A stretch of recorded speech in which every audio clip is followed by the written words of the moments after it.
name is Zachary Wagner.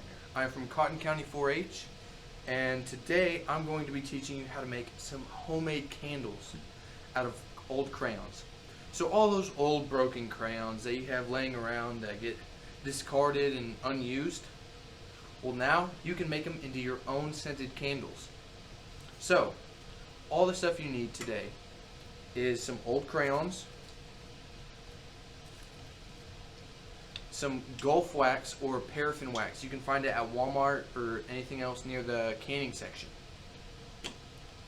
You can use either essential oils or like the Scentsy cubes that you can use. A candle wick, a dowel rod or kebab stick, and a milk carton. Now, the milk carton is going to be the mold for our candle. Also, you will need a heat source and a double boiler, or you can just fill a pot with water and use old vegetable cans, which is what I'm going to be doing today. So, to start this out, you're going to need a pot with water in it. You can either set up a double boiler or just have a pot with water in it, and you're going to want it to get boiling. So, to make our candles, we're going to use 1 block of paraffin wax and then however many candles of whatever colors you want. So I'm going to be making a blue one and a hot pink one. So you're going to want to unroll all of your candles, or all of your crayons, sorry. You want to make sure all the paper's off of them, and you're just going to want to, once you get them unwrapped, throw them in your can or your pot for your double boiler. You're also going to want to put your paraffin wax in and a couple cubes of your scented Scentsy wax. So I'm just going to be throwing like 4 of these in here, and then your crayons. Okay, so now that you have your crayons unwrapped and all your wax in your container that you're going to be melting them in, you're going to take your milk carton and you're going to cut off the top. You're going to cut off the part that you unwrap all the way around.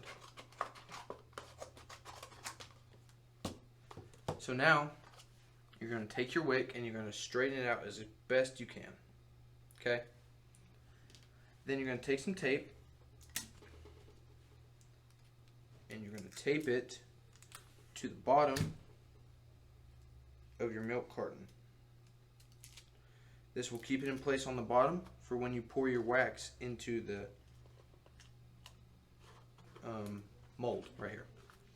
Try to keep it as centered as you can, and then you're going to take one of your dowel rods and you're going to straighten up your wick in there, and you're going to wrap it around the dowel rod as much as you can, making it tight at the bottom. So then you're going to tape it to the dowel rod.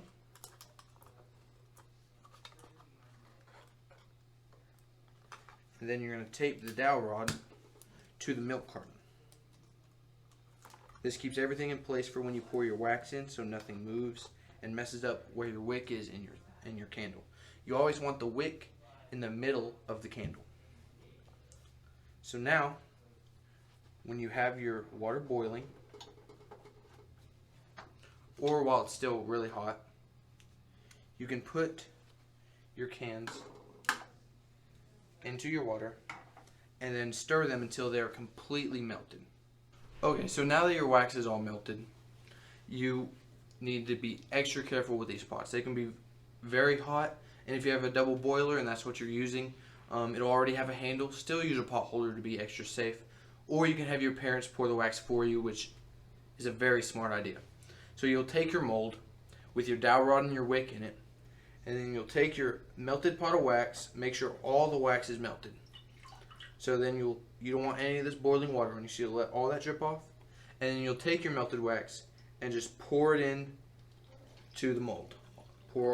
Make sure the mold is either full, or if you don't have enough wax, it's fine.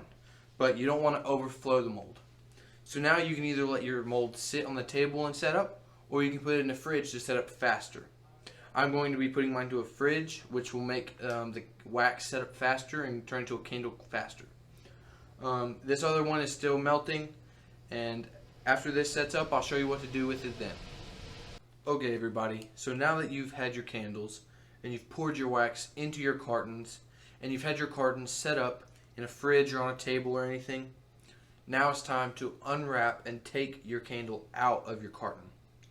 So you're just going to remove the tape so you can take off the dowel rod from your wick. So now it's just the carton. So now you can just rip off the carton all the way off.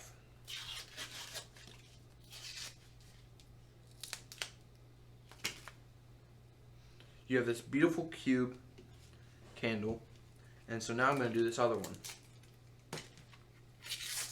You just rip this candle off and rip the carton all the way off.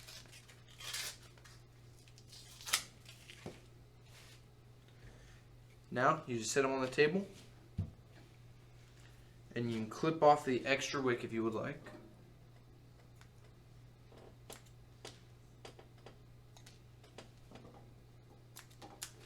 And you're all finished. Post pictures of the candles you make, and maybe you'll get some 4-H swag. Thank you so much and have a great day.